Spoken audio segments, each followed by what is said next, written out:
Nos pays ont ainsi comme défi à relever l'éveil des consciences, l'exercice de la citoyenneté et la promotion du civisme fiscal pour le respect des obligations en tant que contribuable.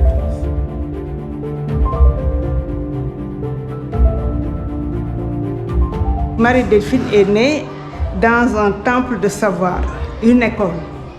Donc c'est une tradition familiale et ne pouvait être qu'une personne brillante dans sa vie, ses études et sa vie professionnelle.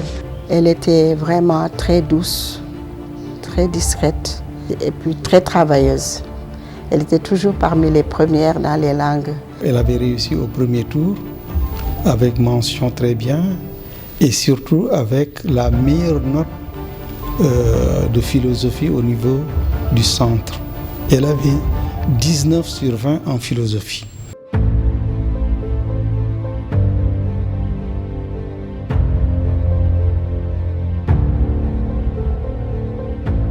Elle m'a accueillie véritablement. Elle a commencé à m'expliquer le travail avec beaucoup de générosité, beaucoup de simplicité.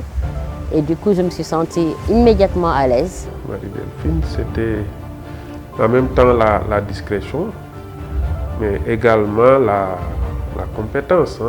Il n'y a pas un truc dans lequel elle a travaillé où on n'ait pas eu de satisfaction. Elle était très engagée sur les droits des femmes et des enfants, puisque c'est notre cheval de bataille.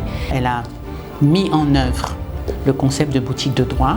Elle faisait partie des jeunes que nous avions à nos côtés et que nous formions. Tout ce qui pouvait faire sortir Delphine de ses gonds, c'est des cas de violence ou d'abus des droits des femmes. Ça, elle ne le supportait pas. Delphine devenait une autre personne. Je me souviens que la première assistante administrative que l'AGS a engagée, elle l'a payée de sa poche.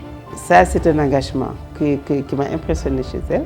Au-delà du travail, Marie, elle m'apprenait beaucoup de choses dans la vie.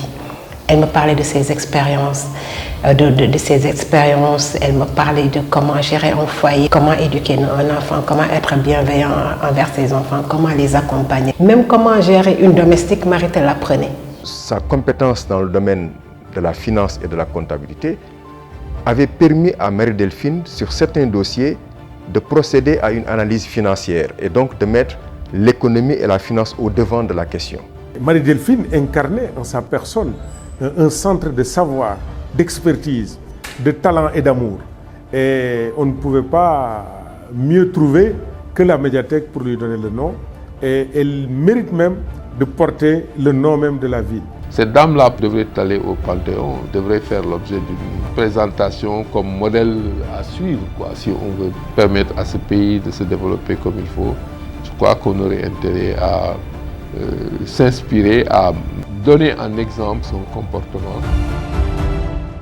Elle était très douce, mais c'était une lionne, une battante, une femme de principe, une femme de rigueur, qui savait dire non quand il fallait dire non.